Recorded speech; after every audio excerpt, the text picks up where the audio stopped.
Good morning. You're listening to WXOX 97.1 FM in Louisville, Kentucky, or perhaps you're streaming on artxfm.com on your phone through our free and easily available app. This is LVA's Artebella on the radio. My name is Keith Waits. I'm your host. The show is produced by Louisville Visual Art. And so today we have two artists who are opening a show.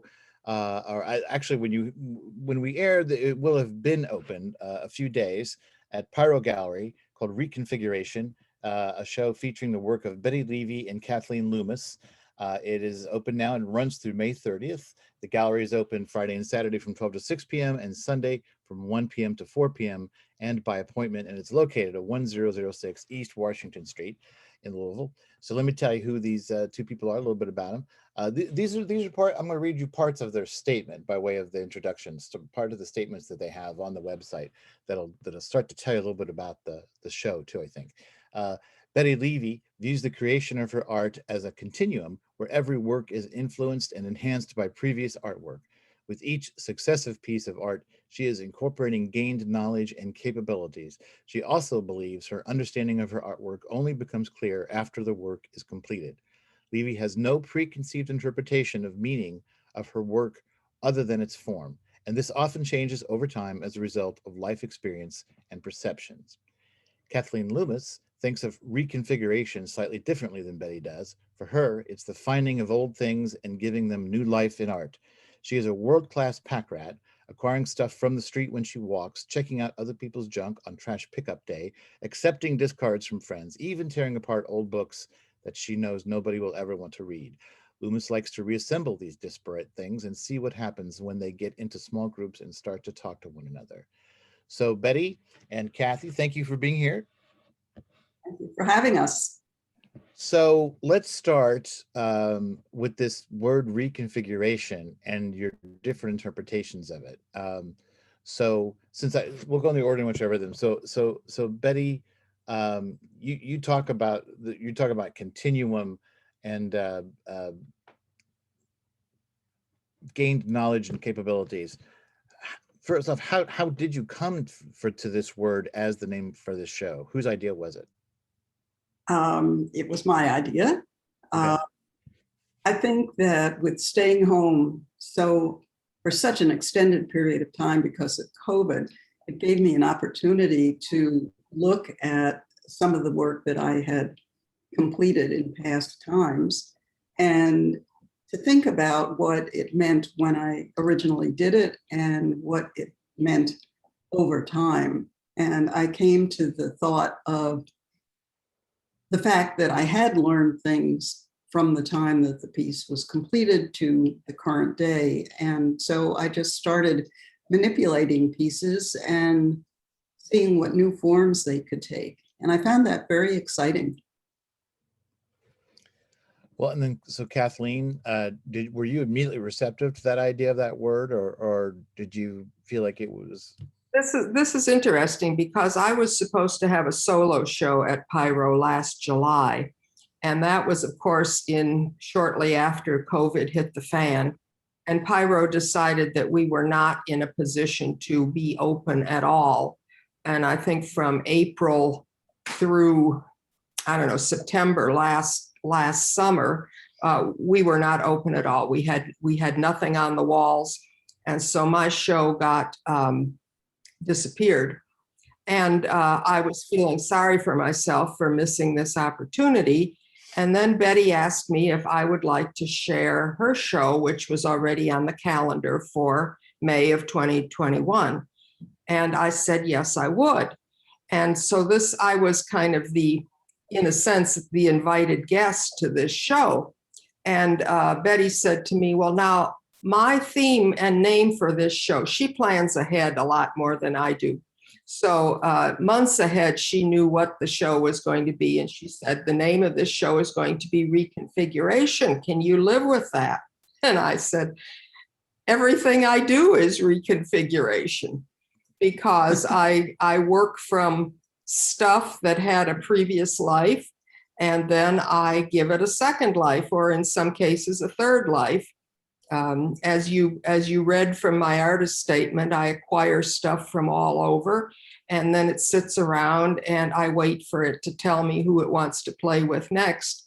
And so I'm not sure I would have chosen the word reconfiguration, but it certainly was 100% applicable to my work as well.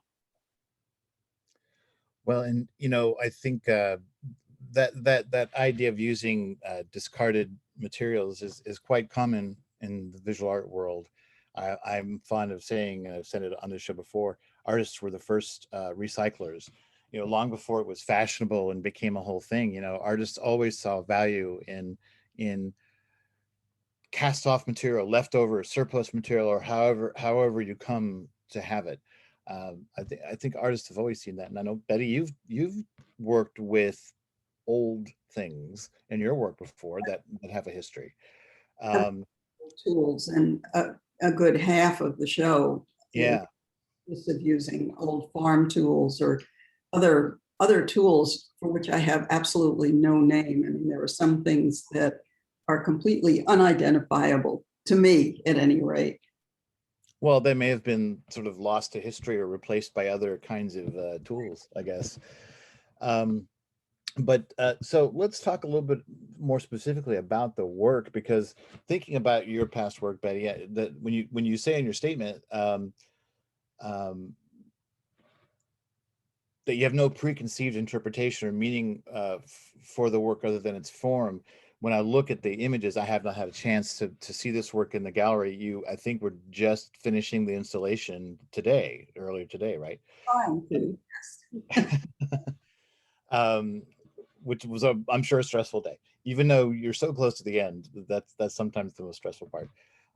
But when I think about those older pieces that we just referenced, there it seemed like you did have some intention going into it, because you were dealing with personal history and cultural history, and all sorts of different things were coming into play here. But what's going on now? You're working with this material. Talk about this material, because it really does seem to be almost abstract, and you're just playing with form. Talk a little bit about the work that you've got in here. well, in some cases, what I'll do is have a piece of a tool, a destroyed piece of a tool that's battered, rusted. And I can see from the shape of it that it evokes a certain form to me. And I usually work from existing patterns of crochet that in some way reference the rusted tool. I don't know that I know what that particular piece means personally until later. So I'm working from an object that has a particular form. I'm pairing it with a particular crocheted piece that has a particular form. But in terms of the interpretation or the meaning of the piece, that comes later. And sometimes it comes a year or more. It may come many, many years later. And in some cases, that meaning changes over time. Well, and Kathleen, go ahead. It's all magic. It's all mirrors and magnets. No, it's hard work. It's hard work. And I know that I always think of, again, the play Red by John Logan about Mark Rothko. There's a scene where the assistant comes in and he's standing there and standing there and standing there. And he goes, "When are you going to start painting?" He goes, "Like, what do you think I've been doing for the past 2 hours? Just looking." So, but it's interesting, a very, very common theme in doing this show over the years, the artists talk about the relationship to the materials they work with. And it's interesting because a lot of times people talk about, when you think about clay or glass or these things where you really have to work and shape, I think that's easier to understand. But it's interesting that you're both talking about having that relationship with found objects or things that you didn't originate in that way, and listening to them to guide you. Kathleen, expand on that a little bit. You mentioned that in your first. Well, it's very interesting because both Betty and I I think would have maybe 5 years ago described ourselves as primarily as fiber artists. Right. I used to work, well, I guess I still do, but I haven't recently worked in a very huge format of quilts.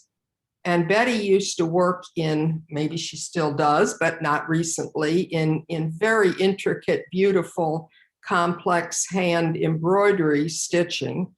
And they were very heavily, materials based. We started with cloth, and then we sewed on it, and we sewed and sewed and sewed and sewed and sewed on it.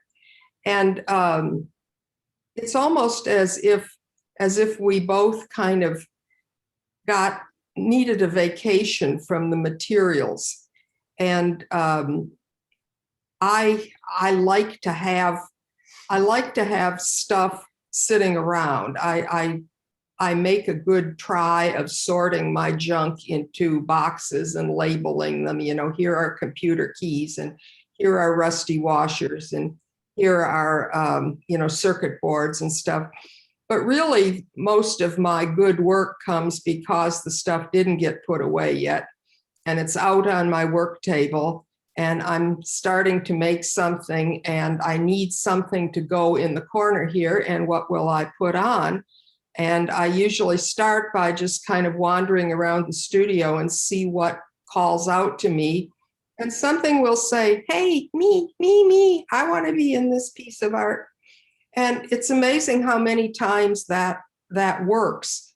If you're kind of open to the universe and wait for the right thing to come along.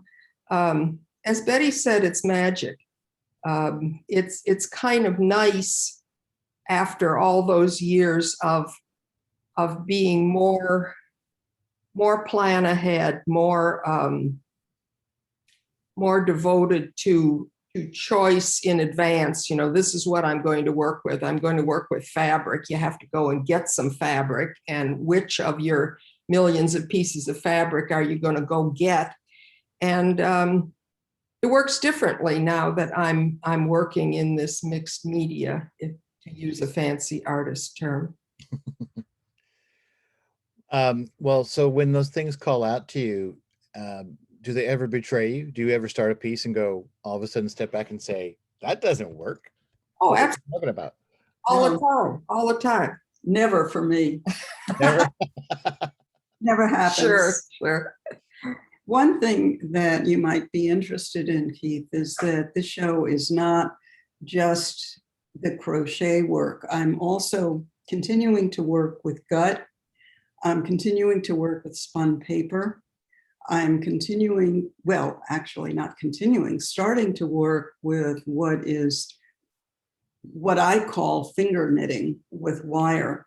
So I'm using the process of knitting, but I'm shaping it with my fingers, not with needles, which allows me to distort the stitches. And it's interesting work. I think you'll enjoy it when you see it. So on the Pyro site, when I was just looking at some of the images, those wire shapes, you're actually making the wire. You didn't, because it's easy to look at that and think like, oh, you went and bought some sort of roll of a kind of a wire, or like a fencing.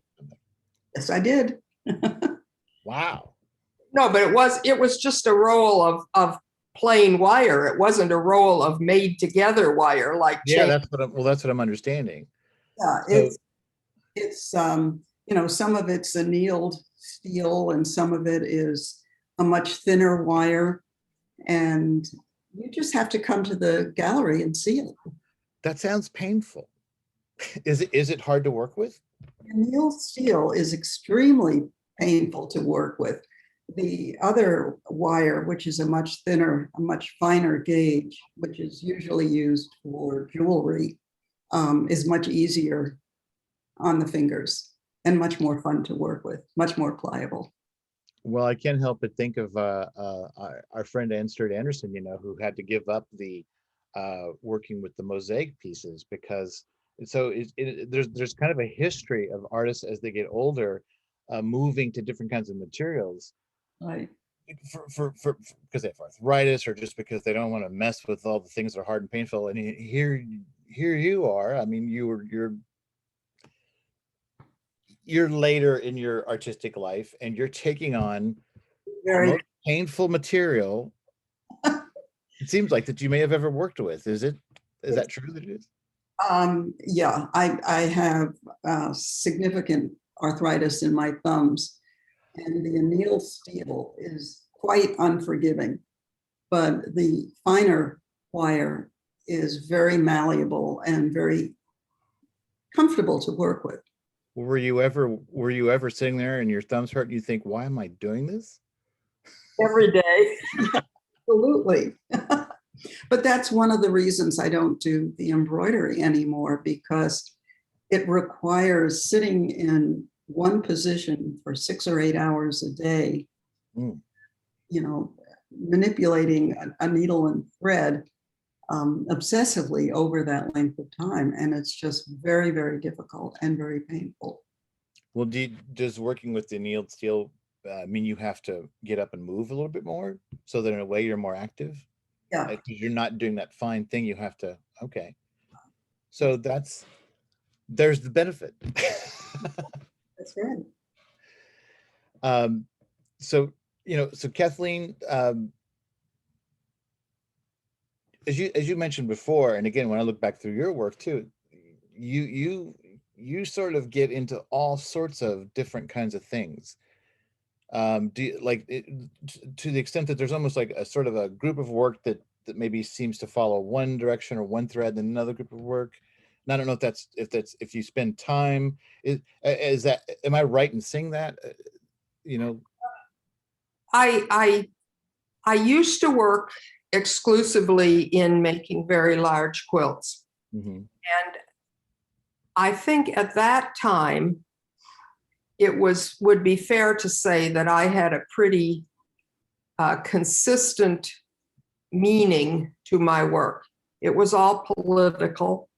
I think the last time you and I talked on this radio show, I had just put up a body of work of American flags that were Flags now, yes. like 8 feet square. And this was all very much my concern about, what is happening to American democracy, and why are we at war all the time, and why are all these Americans getting killed in strange places. And I think that was very 17 we were talking that last time. Probably 2016 at about Christmas time, thereabouts. But we had just had an election, I think. Yeah, I think we had. Back to me now. What the atmosphere was. Well, then what happened shortly after I finished that body of work, what you were just talking about, you get old and your body betrays you. And the strain of dealing with these very, very large quilts with a very small home sewing machine just got to me. The shoulders and the neck it was just killing me to make those things. And so I kind of put away these big things. And I've been working in smaller formats since then. And I have to say that although my personal concerns about politics and society remain, you're not seeing it as obviously in my work now. Mhm. I don't know, in some ways I feel as though I'm shirking the cause, because I'm not showing my politics, on my sleeve as I did before, but it just doesn't seem to want to come, and I don't know if I should force it. So in a sense, my meaning is probably harder to read now than it was in previous bodies of work. Well, it's important to keep people guessing, particularly if you have an audience that's been watching your work over a significant period of time. you know, and it strikes me that when you talk about politics too, I didn't mean to say my comments about our timing on that last interview might suggest that you were doing things in response to that election and that president, but actually the political dimensions of your work were there before that moment in time. Very much so, yes. Yeah. So Politics were the same. I mean, none of this stuff burst into life in January 2017. It was right. still is there now. Do you, but do you feel, just to follow that thought for a minute, do you feel like there's any relationship to your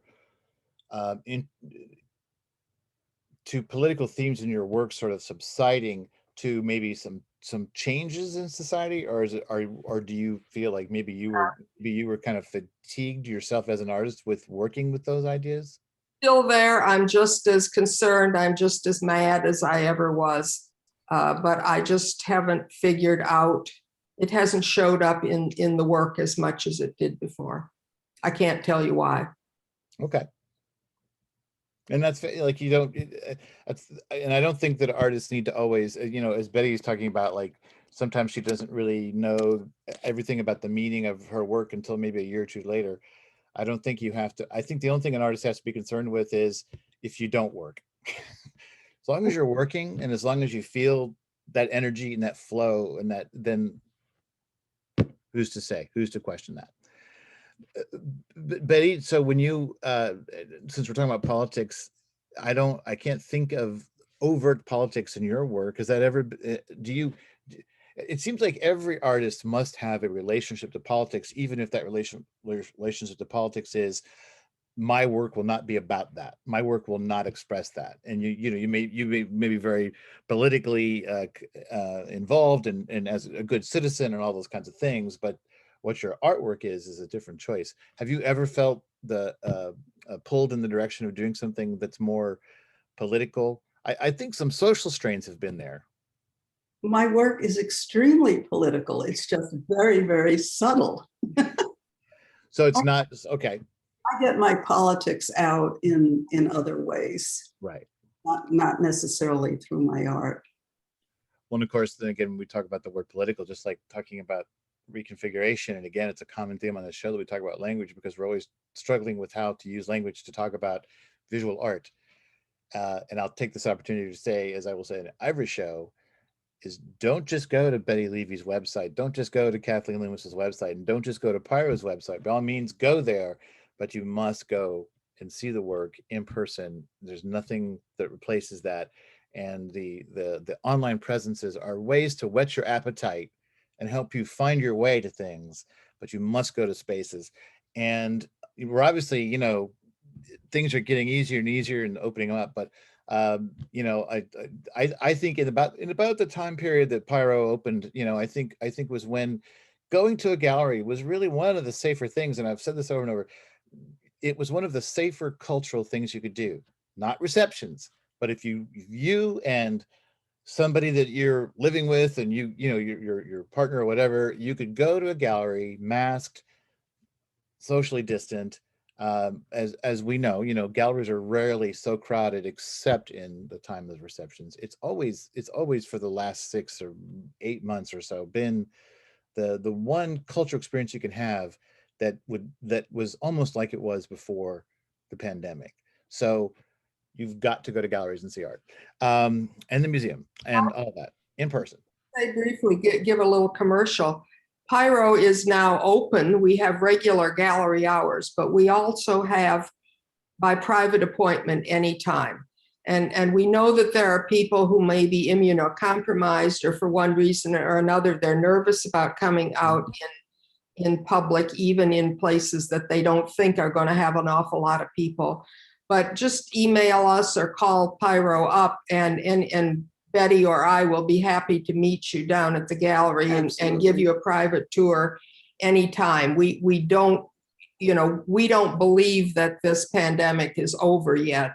And so we want to make sure that we are as safe as we possibly can be for anyone who wants to come see the art.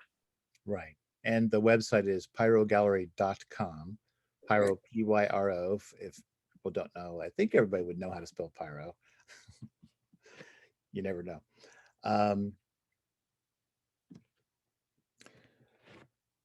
So did you guys find, this is always, it's always interesting, like you've known each other, and I think we've touched on this a little bit, but did you find that bringing your work together into the same space, and I haven't been there, so maybe it's divided up, effectively into different spaces, I don't know, but did bringing your work into the same space, do you think each other's work does something to complement or bring out something different in your own work?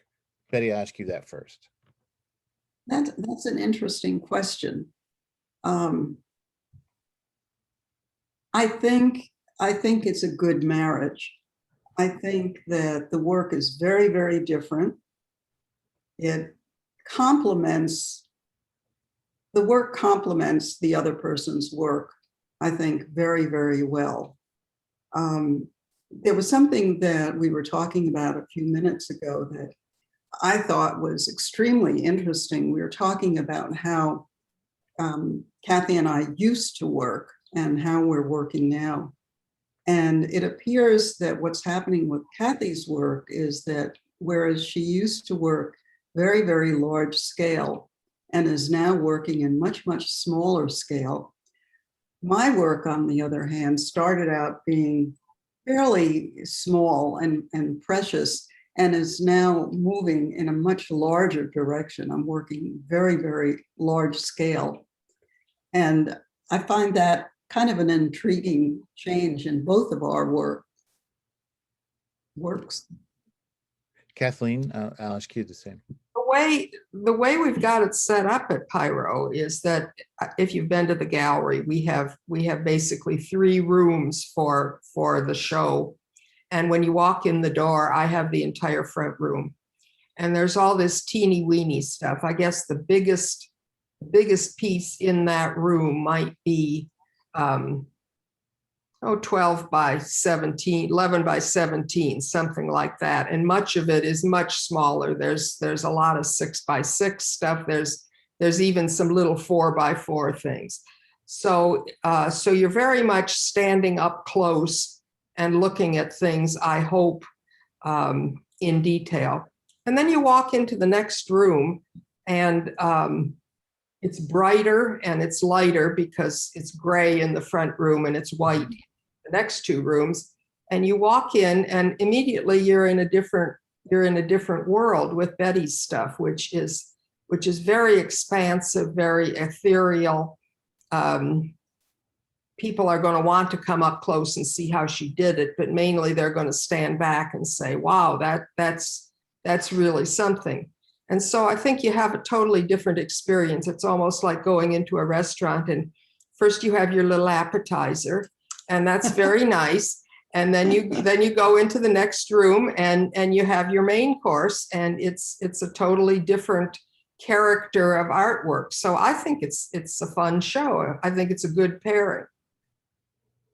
When it sounds like the choice was to kind of the 2 different rooms, because you talk about stepping back, that front room is about the same size, but it has that fireplace in it, that's right in the center of the room. So it never has been a good room for displaying large art. It's really a perfect room for small stuff. And so I was very happy being in that room. It works. And the fireplace is like a nice cozy entry point. I think that the front room with Kathy's work is a much more intimate experience because it's a long, narrow room, and it's interrupted by the fireplace, and it requires that you look at each of the pieces individually and progress from one to the next. And it's almost as if you're coming, I don't want to use the word tunnel because I don't mean that in a negative way. It's like coming through a slow process and then kind of opening up into the next rooms. Right. You've got the room that joins the middle space, which is sort of narrow.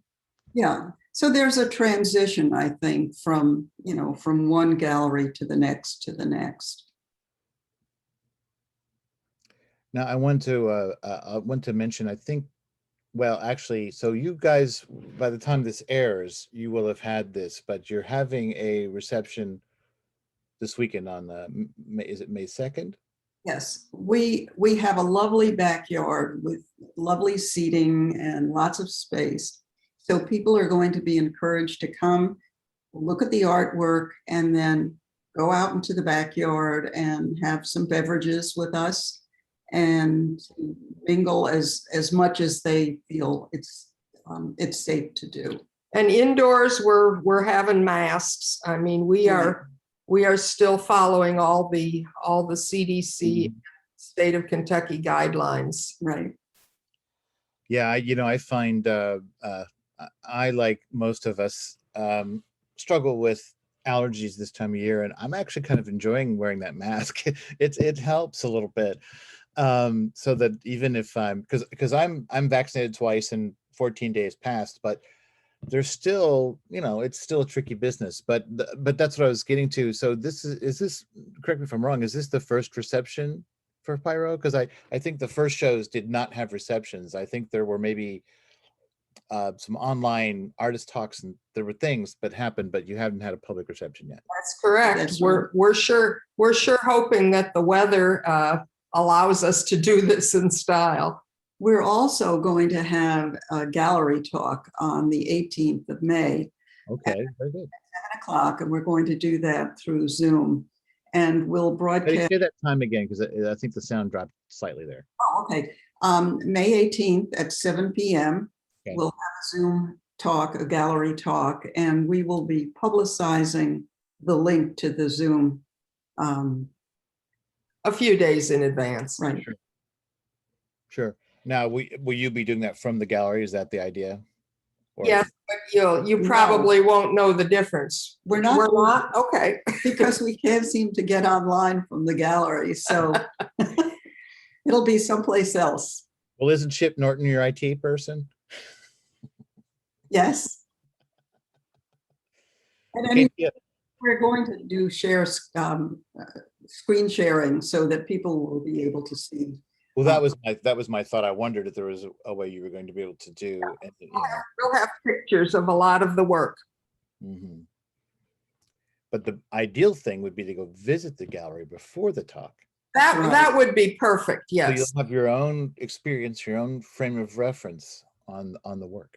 And then you can ask intelligent questions when it comes to Q&A time. Right. And I bet one question is, Bette Levy, where did you buy all that wonderful knitted annealed steel? You're not going to ask about the gut, where I got that? Oh, the gut. Well, I did. Yeah, I was trying to think so yes, please. Where does the gut come from? The gut comes from Whole Foods. The annealed steel comes from a hardware store. But the gut is what exactly? Sausage casing. Sausage casing. Okay, because when I see that, I thought, is this haggis? Are you pulling is it a specific animal's stomach lining? But no, sausage casings. Somebody else pulled the specific animal's stomach casing. And as a Jewish person, I'm told it's okay for me to use that as a medium as long as I don't eat it. In fact, it might even be preferable to use it to sort of remove it from anybody's digestive process. Right. So the show is up through May 30th. We'll just say it again because sometimes people come into an interview a little bit later. The show is called Reconfiguration. It is up now, beginning May 2nd, and will be up through May 30th. The hours at Pyro are Friday and Saturday from 12 to 6, Sunday from 1 to 4, and you can also request an appointment at other times. It's located at 106, or I guess it's 1006 East Washington Street. And the talk again was May 18th at 7 p.m. You guys are doing an online talk. Right. So yes, so get your questions ready. So do you just, so the last thing we can talk about is sort of so what's next? Do you see yourself and we'll go in turn. So Betty, you first. Do you see yourself just continuing with this work, or do you ever can you ever anticipate that maybe things are going to shift a different way for you, or is it so organic that you really don't know? I really don't know. Okay. Follow my own footsteps. It's what happens to intrigue me at a particular time, what seems to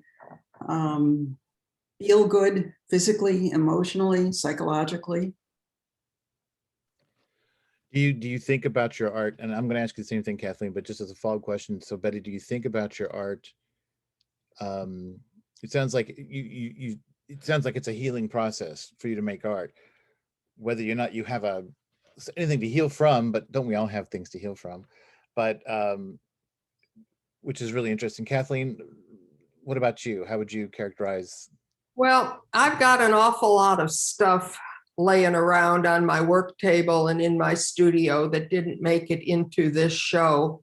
Not because I didn't love it, but because I ran out of time. And I guess next week I'm going to be faced with the decision, do I put all this stuff away and clean up the studio, or do I leave it out and let it keep talking to me and let me keep making stuff? One of the things that enabled this show was that a friend of mine was, as she first was housebound and locked down a year ago with the pandemic, decided to clean out her basement. And she gave me 5 cartons of old cigar boxes that she had purchased for purposes of art. And it just didn't seem like she wanted to do that anymore. So I have this fabulous cache of old wooden cigar boxes, and they are beautiful. And I've used many of them in the show, but I still have cartons and cartons of them left, and I have to use them. I mean, they're just so wonderful that they have to show up in my art somehow. So I know there's going to be a lot more cigar boxes in my future. And I think I'm going to keep doing this kind of thing. I don't seem to, and I have been doing a lot of hand embroidery, hand stitching on old pieces of old Japanese kimono. That was another acquisition that somebody gave me, and there's a lot of that in the show, and I think there's going to be an awful lot more of that in the future. But other than that, I make no predictions, and don't hold me to anything I have said today. No. Your friends must love you because they always know where they can get rid of anything interesting. They sure do, and my husband wished they wouldn't, but that's the way it goes. Well, did he know you were an artist when he married you? I wasn't an artist when I married him. Oh, so you sprung that on him later. That's right. Well, I became that later. I didn't know I was going to become an artist. I thought I was a lover of art and a patron of the arts, but it wasn't until much later, decades later, that I decided I could be an artist myself. And so has been my second or third career, however we're counting. Well, we're glad you found your way to that, and it's never too early, and it's never too late to start being an artist. True. All right. Well, Bette Levy and Kathleen, I don't know if I've been calling you, I hope I've been calling you Kathy all throughout the interview. You asked me to, but now I don't know if I was. But Bette Levy and Kathleen Loomis's exhibit Reconfiguration, open now at Pyro through May 30th. Go to pyrogallery.com to whet your appetite, see some images before you go down to the gallery space. Thank you for joining me today. Thank you, Keith.